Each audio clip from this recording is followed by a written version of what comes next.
टिमी आज घर पे अकेला है क्योंकि टिमी के पेरेंट्स 2 दिन के लिए शहर से बाहर गए हुए हैं और टिमी ने अभी कुछ दिन पहले ही नया PS5 खरीदा है। इसलिए टिमी ने गुल्ली बुल्ली और शॉन को दिन में 2 बजे घर पे बुलाया था और अब रात के 8 बज चुके हैं। टिमी समझ गया है कि गुल्ली बुल्ली नहीं आने वाले क्योंकि वो दोनों शॉन के साथ वीडियो गेम्स खेलने में मस्त होंगे।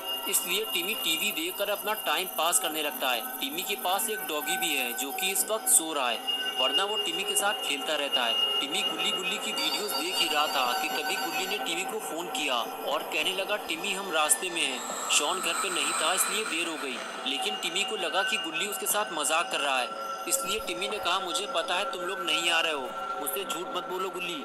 ये कहकर टिमी ने फोन काट दिया और टीवी देखने लगा। तभी डॉगी जोर जोर से भौंकने लगा। टिमी बोला, चुप हो जाओ डॉगी, तुम कहाँ से उठ गए, मुझे सुकून से बैठकर टीवी देखने दो, मेरा दिमाग पहले ही काफी खराब है। टिमी के मना करने के बाद भी जब डॉगी चुप नहीं हुआ तो टिमी को उठकर डॉगी के पास जाना पड़ा।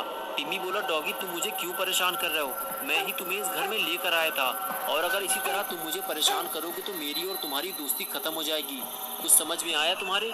डॉगी को समझाने के बाद टिमी वहाँ से जाने लगा और डॉगी चुपचाप बैठ गया। लेकिन टिमी के वहाँ से जाते ही डॉगी फिर से उठकर खड़ा हो गया और भौंकने लगा। लेकिन टिमी नहीं जानता कि डॉगी यूं ही फालतू में नहीं भौंक रहा है, उसने किसी अजनबी इंसान को घर में घुसते हुए देख लिया है और वो टिमी को अलर्ट कर रहा है कि सतर्क हो जाओ, घर में कोई अनजान इंसान घुस आया है। लेकिन टिमी नहीं समझ पाता कि डॉगी उसे क्या कहना चाहता है और उसे ऐसा लगता है कि डॉगी शायद भूखा है, इसलिए वो उसके लिए खाना लेने जाने लगता है। ठीक है चुप हो जाओ डॉगी, मैं तुम्हारे लिए खाना लेकर आता हूँ, ये डॉगी मुझे सुकून से बैठने नहीं देगा। टिमी ये सब सोच ही रहा था कि तभी घर की लाइट चली गई और पूरे घर में अंधेरा हो गया। टिमी समझ नहीं पाता कि ये अचानक से क्या हो गया। इस वक्त तो लाइट नहीं जाती और अगर किसी वक्त लाइट चली भी जाती है तो इन्वर्टर चालू हो जाता है, लेकिन ये तो कोई काम नहीं बनाया। टिमी को बैकयार्ड में जाकर देखना होगा। टिमी घर के बैकयार्ड में रखे हुए इन्वर्टर को देखने जाता है। तभी उसे अपना डॉगी वहां पर नहीं मिलता जहां वो उसे थोड़ी देर पहले छोड़ कर गया था। टिमी परेशान हो जाता है कि आज डॉगी को क्या हो गया है, ये इतनी अजीब हरकतें क्यों कर रहा है। टिमी डॉगी को ढूंढने लगता है और कुछ देर बाद उसे डॉगी भौंकता हुआ दिखाई देता है। लेकिन टिमी समझ नहीं पा रहा है कि डॉगी आखिर किस चीज को देखकर इतना भौंक रहा है। टिमी समझ जाता है कि कुछ गड़बड़ तो जरूर है, वरना डॉगी ऐसी हरकत कभी नहीं करता जैसी वो आज कर रहा है। टिमी डरते डरते आगे बढ़ता है और देखने की कोशिश करता है कि आखिर ऐसा क्या है जिसने डॉगी को इतना परेशान कर रखा है। लेकिन यहाँ भी ऐसा कुछ नहीं है। हो सकता है डॉगी ने किसी बिल्ली को घर में घुसते हुए देख लिया होगा, इसीलिए वो इतना पगला गया है और चिल्ला चिल्ला कर दिमाग खराब कर रखा है। यहाँ तो दूर दूर तक कोई नहीं है। कुछ देर तक टिमी घर के चारों तरफ देखता रहा और फिर उसे यकीन हो गया कि यहाँ कोई नहीं है। इससे पहले भी कई बार बिल्लियाँ घर में आ चुकी हैं और डॉगी उन्हें देखते ही दौड़ा चुका है और लगता है आज भी ऐसा ही हुआ होगा क्योंकि डॉगी का भौंकना भी अब बंद हो चुका है। अब टिमी अंदर जाने के बाद घर की लाइट चालू करेगा और डॉगी को खाना देगा और फिर सुकून से बैठकर टीवी देखेगा। टिमी ने देखा कि उसका डॉगी भी अब वहां से जा चुका है और अब चारों तरफ सन्नाटा हो चुका है। टिमी नहीं जानता कि अब वो अपने डॉगी की आवाज़ फिर कभी नहीं सुन पाएगा क्योंकि डॉगी अब मर चुका है। टिम्मी ने जैसे ही डॉगी को देखा उसकी हालत खराब होने लगी। टिम्मी समझ गया है कि घर में कोई है जो उसकी जान लेना चाहता है और उसी ने डॉगी को मारा है क्योंकि डॉगी के रहते हुए वो टिम्मी पे हमला नहीं कर पाता। टिम्मी फौरन भागता हुआ आता है और गुल्ली को फोन लगाता है और पूछता है, तुम लोग कहाँ हो गुल्ली, मेरे घर के अंदर कोई घुस आया है और उसने डॉगी को मार दिया है। गुल्ली कहता है, हम लोग घर पहुँचने ही वाले हैं टिम्मी, तुम घबराओ मत, लेकिन घर में कौन घुस आया है, क्या तुम उसे जानते हो? टिम्मी कहता है, नहीं मैंने तो उसे देखा ही नहीं है, सिर्फ डॉगी ने ही उसे देखा था और वो मारा गया है। गुल्ली ने कहा, जाओ जितने जल्दी हो सके कहीं सेफ जगह छुप जाओ या घर से बाहर भाग जाओ, जब तक हम लोग ना आ जाए बाहर मत निकलना। टिम्मी कहता है, मुझे बाहर जाने में डर लग रहा है गुल्ली, मैं घर के अंदर ही कहीं छुप जाता हूँ, अभी वो घर के अंदर नहीं आया है। टिम्मी का इतना कहना ही था कि वो शैतान घर के अंदर घुस आया जिसे टिम्मी पहली बार देखने वाला है और इसको देखने के बाद टिम्मी शायद अब और किसी को नहीं देख पाएगा। टिम्मी ने जैसे ही उसे देखा फौरन समझ गया कि उसकी मौत का वक्त अब करीब आ चुका है। टिम्मी फौरन अपनी जान बचाकर भागने लगा, लेकिन अब टिम्मी बच नहीं पाएगा क्योंकि इस खूनी दरिंदे ने, जिसका नाम माइकल मायर्स है, उसने टिम्मी को देख लिया है और अब टिम्मी का टिमटिमाता हुआ दिया बुझने वाला है क्योंकि टिम्मी घर पे बिल्कुल अकेला है और उसकी मदद करने वाला डॉगी भी अब मर चुका है। डॉगी के जिंदा रहते हुए टिम्मी पे हमला करना माइकल के लिए आसान नहीं था।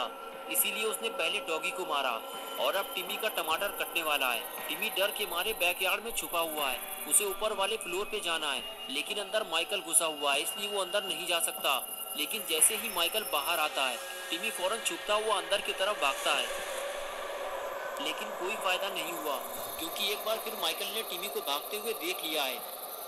टिमी जल्दी जल्दी सीढ़ियां चढ़ते हुए सीधे अपने मॉम डैड के रूम में भागता है और माइकल उसे देखता रहता है कि वो कहाँ जा रहा है, और फिर वो भी सीढ़ियां चढ़ते हुए ऊपर जाने लगता है। टिमी अब माइकल के ट्रैप में फंस चुका है। अगर टिमी घर से बाहर भागता तो माइकल के लिए उसे पकड़ना मुश्किल हो जाता। उसने छुपने के लिए गलत जगह चुन ली है और माइकल का काम आसान कर दिया है। माइकल जैसे ही रूम के अंदर जाएगा, टिमी रूम से फिर बाहर नहीं निकल पाएगा। और वही हुआ जिसका डर था। माइकल सीधे रूम के अंदर जाता है और टिमी को ढूंढने लगता है, लेकिन टिमी उसे कहीं दिखाई नहीं देता।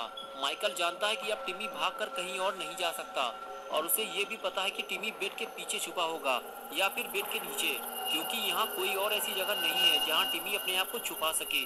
इसलिए वो बेड की तरफ आगे बढ़ने लगता है और उसके कदमों की आवाज़ सुनकर टिमी की धड़कन तेज हो जाती है। तरफ आगे बढ़ने लगता है और उसके कदमों की आवाज़ सुनकर टिमी की धड़कन तेज हो जाती है। लेकिन जैसे ही वो अंदर आकर देखता है तो गुस्से से पागल हो जाता है, क्योंकि वहाँ तो कोई नहीं है और बेड के नीचे भी इतनी जगह नहीं है कि टिमी वहाँ छुप सके। एक छोटे से बच्चे ने माइकल को बेवकूफ़ बना दिया है, लेकिन माइकल जानता है कि टिमी उसे ज़्यादा देर तक छुप नहीं सकता और वो उसे ढूंढते हुए रूम से बाहर आने ही वाला था। लेकिन तभी टिमी ने माइकल को देख लिया और बाथरूम का दरवाज़ा बंद करके फिर से बाथरूम में छुप गया। लेकिन दरवाजे की आवाज़ से माइकल चौकन्ना हो गया और उसे पता चल गया है कि वहाँ कोई है और अब टिम्मी की जान जाने वाली है, क्योंकि माइकल बाथरूम का दरवाज़ा खोलकर अंदर घुसने की कोशिश करता है। लेकिन दरवाजे को अंदर से टिम्मी ने पकड़ रखा है, इसलिए दरवाज़ा नहीं खुलता। तो माइकल दरवाजे पे जोर से किक मारता है और टिम्मी नीचे गिर जाता है। दरवाज़ा खुल जाने के बाद टिम्मी और माइकल आमने सामने आ जाते हैं। टिम्मी माइकल से पूछता है कि तुम मुझे क्यों मारना चाहते हो? मैंने तुम्हारा क्या बिगाड़ा है? मुझे पता है कि तुमने ही मेरे डॉगी को भी मारा है। चले जाओ यहाँ से, वरना मैं पुलिस को बुलाऊंगा। लेकिन माइकल कुछ नहीं सुनता और टिम्मी की तरफ आगे बढ़ने लगता है। टिम्मी पीछे हटते हुए उसे बार बार पुलिस को बुलाने की धमकी देता है। तभी माइकल अपनी कुल्हाड़ी से टिम्मी के ऊपर हमला कर देता है और वो कुल्हाड़ी सीधे टिम्मी के सीने में लगती है और वो उठकर वहाँ से भागने लगता है। माइकल जानता है कि टिम्मी अब फंस चुका है और वो अब यहाँ से कहीं नहीं जा पाएगा। और तभी गुल्ली गुल्ली और शॉन टिम्मी के घर पहुँच जाते हैं। शॉन की नज़र किसी चीज़ पर पड़ती है और वो गुल्ली से गाड़ी रोकने के लिए कहता है। गाड़ी रुकते ही शॉन सीधे गाड़ी से नीचे उतरकर उस तरफ भागता है जहाँ उसने किसी को लटकते हुए देखा है। वहाँ पहुँचने पर उसे पता चलता है कि वो तो टिम्मी है, जो कि बाथरूम की खिड़की से बाहर लटका हुआ है। शॉन कहता है, टिम्मी तुम ये क्या कर रहे हो? तुम नीचे गिर जाओगे। टिम्मी कहता है, शॉन मैं मरने वाला हूँ और वो मुझे मार डालेगा। तुम लोग जल्दी से यहाँ से चले जाओ, वरना तुम लोग भी मारे जाओगे। तभी गुल्ली और बुल्ली भी वहाँ पहुँच जाते हैं। टिम्मी कहता है, मेरा हाथ छूट रहा है, मैं गिर के मरने वाला हूँ। और कुछ ही देर में टिम्मी नीचे गिर जाता है, लेकिन गुल्ली बुल्ली उसे मरने से बचा लेते हैं। लेकिन टिम्मी ठीक से खड़ा नहीं हो पाता। वो गुल्ली बुल्ली से कहता है कि उसने मुझ पर कुल्हाड़ी से हमला किया है। बुल्ली कहता है, क्या तुम उसे जानते हो टिम्मी? लेकिन तभी अचानक से टिम्मी जमीन पर गिरकर बेहोश हो जाता है। दोस्तों आगे क्या होने वाला है गुल्ली बुल्ली और शॉन के साथ, ये हम देखेंगे पार्ट 2 में।